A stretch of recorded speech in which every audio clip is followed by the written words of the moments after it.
மகத்துவம் இருக்குது. மகத்துவம் இல்லாமல் நம்ம எல்லாம் இந்த மார்க்கத்திலலாம் இருக்க முடியாது. அந்த மகத்துவம் நமக்கு இருக்குது. ஜென்மனா அந்த மகத்துவம் நமக்கு சித்தியாக இருக்குது. அந்த சித்தியோடு இருக்கிறபடியாக தான் இன்றைக்கி நம்மளெல்லாம் இந்த இடத்துல வந்து இருந்து விசேஷமான இந்த மகாமிருத்யுஞ்சய மகாயக்னம் பிராமணர்களுடைய எல்லாம் காரமிகத்துவத்தில் நிறைவாக நடந்து கொண்டிருக்கின்ற குருவினுடைய சவிதத்தில் ஈஸ்வரியமான சன்னிதானத்தில் மகத்தரமான யக்னம் நடந்துட்டுருக்கு. இந்த யக்னத்தில் வந்து இருந்து நமக்கெல்லாம் சேவிக்கிறதுக்கு பாக்கியம் கிடச்சிருக்கு. அப்போது நம்மெல்லாம் மகாத்மாக்களாக்கும், அதில் சந்தேகம் இல்லை. நம்ம சந்தேகப்படக்கூடாது, நான் மகாத்மாவா அப்படின்னு நினைக்கக்கூடாது. நம்மெல்லாம் மகாத்மாக்களாக்கும். நம்மள இந்த முத்திரையில் அந்த மகத்துவம் இருக்குது. அந்த ஸ்தானத்தை நமக்கு தருகின்ற அந்த பாவம் இந்த முத்திரையில் இருக்குது. அதான் நம்மளெல்லாம் இந்த சன்னிதானத்தை நமஸ்காரத்தோடு தரிசனம் பண்ணிட்டு இருக்கிறோம். பிரார்த்தனா நமஸ்கார தர்சனம். பிரார்த்தனையோட நமஸ்காரத்தோடு நம்ம இந்த யக்னத்தை தரிசனம் பண்ணிட்டு இருக்கிறோம். அந்த ஆசீர்வாதம் பெற்றுக்கொள்வதற்காக எந்த ஆசீர்வாதம் நமக்கு வேணும்? பயம் ஹரா பக்தி ஜயா. பயத்தை ஹரிக்கணும். அதுதான் மிருத்யுஞ்சய ஹோமம். நமக்கு பயம் இருக்கக்கூடாது. பயத்தை தான் நீக்கும் பகவான். யோகத்தை நீக்க முடியாது. யோகம் இருக்குது, நமக்கெல்லாம் மிருத்யு யோகம் இருக்குது, அது மாற்ற முடியாது. ஆனால் பயம் ஹரா அந்த பயத்தில் நம்ம இருக்கக்கூடாது. ஏன் நமக்கு பயம்? பகவான் முருகனே கேட்டிருக்காய், யாம் இருக்கு ஏன் பயம்? அந்த பயத்தை நீக்கணும். அதுதான் இந்த மகா யக்னங்களுடைய லட்சியம்.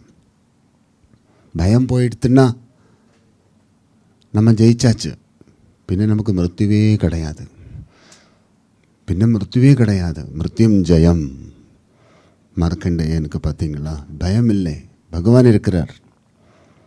அவருக்கு எப்போவுமே 16 வயசு தான். காரணம், அவருக்கு பயம் இல்லை. சதாசிவன் இருக்கிறார். சதாசிவன் காப்பாற்றுவார். சதாசிவன் லயத்தில் இருக்கிறார். அந்த சதாசிவனில் நான் லயமாக இருக்கிறேன். அப்புறம் எனக்கு என்ன பயம்? அதுதான் இதனுடைய எல்லாம் அடிஸ்தான தத்துவம். பயம் ஹரா பக்தி ஜயா. அதுவே இந்த நமஸ்காரம், இந்த பிரார்த்தனா, இந்த தர்சனம். Babaji has declared that all of us are Mahatmas, a very divine, glorious soul by very birth. So we need not doubt that. And the very fact that we are all brought here by the grace of the Lord is indeed a tremendous fortune to be a part of this extremely powerful spiritual yagna in this very sacred and powerfully holy place. All of this, it proves that we are all Mahatmas. And the very mudra, the act which we are having in our hands, which is the prostrated mudra, that also signifies that this glory is present within us. And the Mahamrityunjaya Mahayagna, just like Markandeya, the young devotee of the Lord, was bestowed with immortality. So that immortality stems from becoming fearless and courageous. So we need to overcome, by the grace of God, the fear of death. So when there is no fear of death, when we are totally merged in the harmony of Lord Shiva, and like Lord Muruga says, when I am there, why fear? When we are totally submitted ourselves at the lotus feet of the Lord, and we know the Lord is always with us to protect, then what is there to fear? That is victory over death. That feeling of total fearlessness and becoming brave and courageous at the lotus feet of the Lord, that is what we are here to seek and obtain. பயம் வந்தா அப்புறம் மனோ புத்தி ரூபம் பாவம் ஒன்றுமே வேலை செய்யாது. இதெல்லாம் வேலை செஞ்சால் தான் நமக்கு வாழ்க்கையில் வெற்றி கிடைக்கும். பயம் வந்தால் மனசு வேலை செய்யாது, புத்தி சரியாக வேலை செய்யாது, ரூபம் பாவம் ஒன்றும் சரியாக வேலை செய்யாது. அதான் பயம் ஹரா. பயப்படக்கூடாது. நமக்கு எப்போவுமே தைரியம் இருக்கணும். பயம் வந்தால் தடைகள் வரும். தடைகள் வந்தால் விஷமங்கள் வரும். விஷமங்கள் வந்தால் வேதனைகள் வரும். வேதனைகள் வந்தால் நமக்கு சொன்னோம்ல மரணம் வரும். அப்போது பயம்தான் எல்லாத்துக்கும் காரணம். முக்கால்வாசி இந்த உலகத்தில் நடக்கிற பிரச்சனைகளுக்கெல்லாம் நம்ம அனுபவிக்கிற பிரச்சனைகளுக்கெல்லாம் முதல் காரணம் பயம்தான். அதான் வேதவாக்கியத்தில் சொல்லியிருக்கே, யாம் இருக்கேன் பயம். பகவான் சுப்பிரமணிய சுவாமியோட திரு வார்த்தையாக்கும், யாம் இருக்கேன் பயம். அப்போ யோசிச்சு பாருங்க, நமக்கு பயம் இருக்கணுமா இருக்கக்கூடாதா? இருக்கக்கூடாது. எந்த பயம் இருக்கக்கூடாது? அதில் மிருத்யு பயம் இருக்கவே கூடாது. எனக்கு ஏதாவது நடந்துருமோ, எனக்கு ஏதாவது நடந்துருமோ அப்படின்னு பயம். நமக்கு சும்மா ஒரு நெருப்பு நம்ம வஸ்திரத்தில் பட்டால் நமக்கு ஒரு பயம் வரும். ஐயோ, எனக்கு அதை நடந்துருமோ. என்ன நடக்க போகுது? நடக்க வேண்டியதாக நடந்திருக்கு. அதுக்கு மேலே என்ன நடக்க போகுது? யோசிக்கக்கூடாது. அது ஏதோ முடிஞ்சு போச்சு, அவ்வளோதான். பின்ன அதே தலையில் தூக்கி வச்சு நடந்தால் அந்த நெருப்பு நம்மளை விட்டுட்டு போகாது. அந்த நெருப்பு நம்மளை துரத்தி கொண்டே வரும். அது முடிஞ்சாச்சு. ஏதாவது பூஜை அறையில் பூஜை பண்ணுற நேரத்தில் ஒரு படம் கொஞ்சம் சாஞ்சு போச்சுன்னா, ஐயோ படம் சாஞ்சிருச்சு, இன்னும் நடந்துருமா? படம் கீழே விழுந்துருச்சு, ஏதாவது நடந்துருமா? ஐயோ பூஜை பண்ணுற விக்கிரகம் கீழே விழுந்துச்சு, ஏதாவது நடந்துருமா? கூடாதது நடந்துருமா? நமக்கு பயம். எப்போ பார்த்தாலும் பயந்து பயந்து பயந்து பயந்து பயந்து நம்ம உயிரை வாழ விடாமல் இருக்கிறோம். சில நேரத்தில் உயிரை வாழ விடணும். உயிருக்கு ஃப்ரீடம் வேணும், அப்போ தான் அது வாழ முடியும். இந்த பயம்ன்ற வியாதி இந்த உயிருக்கு இருக்கிற ஃப்ரீடத்தை இல்லாமல் பண்ணிடும். உயிர் வாழ முடியாமல் தவிக்கும். அதுக்கு தான் பயம் இல்லாமல் இருக்கணும்.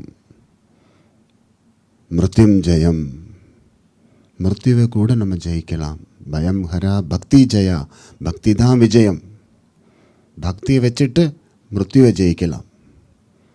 பக்தியை வச்சுட்டு மிருத்யுவை ஜெயிக்கலாம். அதுதான் மார்க்கண்டேயனோட எல்லாம் கதையில் சொன்னோம்லே ஐயா அவர்கள்.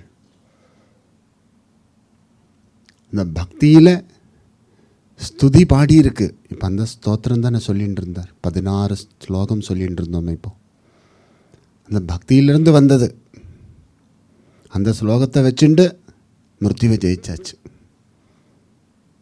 ஸ்மரணம் கீர்த்தனம் பாத சேவனம், இது போதும் நமக்கு கலியுகத்தில். அந்த ஸ்மரணம் இருக்கா, கீர்த்தனம் இருக்கா, பாத சேவனம் இருக்கா, இது இருந்தால் மரணத்தை இல்லை எல்லாத்தையும் ஜெயிச்சிடலாம். பயம் ஹர பக்தி ஜெயா மிருத்யும் ஜெயம், அதான் வாஸ்தவம். ஓம் சரவண பவா. Om Sharavana Bhava. So if there is even a small speck of fear, that will slowly grow and that will impede all our joys, and it will cause obstacles, and it will cause distress, and it will cause all calamities, and then finally it will end up in destruction itself. So our prayer, our devotion to the Lord at the lotus feet of the Lord should be so strong that with the power of that we should feel absolutely fearless and overcome the fear of death or disease or anything at all. We are always so doubtful and we never allow ourselves to live freely. Even if a small thing happens, like in the altar, if something falls or moves and we feel, oh my God, so is this a bad omen? So we are always allowing ourselves to be imprisoned by these doubts and fears, that we are automatically, we are curtailing the joy of the soul. So this Mrityunjaya means that with devotion, we should liberate ourselves and attain that power of being courageous and fearless, because death or end is certain for everybody. But then we should become so fearless that that end also should be like a merging with the Lord. பார்த்தீங்களா, மார்க்கண்டேயனாக இருந்தாலும் பிரகலாதனாக இருந்தாலும் ஆஞ்சநேய சுவாமியாக இருந்தாலும் அவங்கள்ட்டெல்லாம் ஒன்று மட்டும்தான் இருந்தது, பக்தி மட்டும்தான் இருந்தது. ஆஞ்சநேய சுவாமியில் பக்தி மட்டும்தான் இருக்குது, வேற ஒன்றும் கிடையாது. பிரகலாதனிலும் பக்தி மட்டும்தான் இருக்குது, மார்க்கண்டேயனிலும் பக்தி மட்டும்தான் இருக்குது. பகவான் இருக்கிறார், பகவானுக்குள்ளே இருக்கிறோம், பகவானால் நான் இருக்கிறோம், அதுதான் பக்தி. அந்த பாவம் நம்மள்கிட்ட இருந்தால் பின்ன மரணமே கிடையாது நமக்கு. சிரஞ்சீவி ஆஞ்சநேய சுவாமி சிரஞ்சீவியாக இருக்கிறார். அவர் இப்போ வாழ்ந்துட்டு இருக்கிறாரு. பல இடங்கள் அவர் இப்போ நம்ம பார்த்துட்டு இருக்கிறோம்.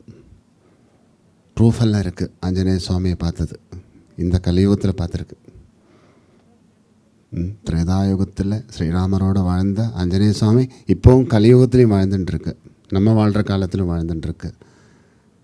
ஒரு குகைக்குள்ளே இருக்கிறார், தவத்தில் இருக்கிறார். சிரஞ்சீவி பிரகலாதனும் இருக்கிறார், மார்க்கண்டேயனும் இருக்கிறார். இதெல்லாம் தெரியுமா? பக்தி மார்க்கத்தில் ஜெயிச்சவங்கள். நமக்கு பக்தி போதும், பக்தி இருந்தால் எல்லாம் சரி. இந்த முத்ரை தான் பக்தியோட முகமுத்ரா, நமஸ்கார முத்ரா. இதுதான் இந்த பக்தின்றதனுடைய அந்த முகமுத்ரா. நம்மளெல்லாம் பக்தர்களாக இருக்கிறோம். அதான் பாபா சொன்னேன், இந்த முத்திரையில் அம்மா இருக்குது, அப்பா இருக்குது, குரு இருக்குது, கடவுள் இருக்குது, எல்லாம் இருக்குது. அவங்கள நம்ம வச்சிருக்கிற அந்த மரியாதை இதில் இருக்குது, மதிப்பு இதில் இருக்குது. நமக்குள்ள அவங்களெல்லாம் இருக்கின்றோம் என்றது நிரூபிக்கிற மனோபாவம் இதில் இருக்குது. எல்லாம் இதில் இருக்குது இந்த முத்திரையில். So the great devotees like Markandeya, Prahlada and Lord Hanuman, all they had was intense and very strong devotion, and with that they won over everything and they are immortal. So all we need is that surrender and total faith and devotion at the lotus feet of the Lord, that He is there, the Lord is with us, we are within the Lord, and the Lord is always there for us. So when we have all these very strong proofs of the Lord being with us, then why fear?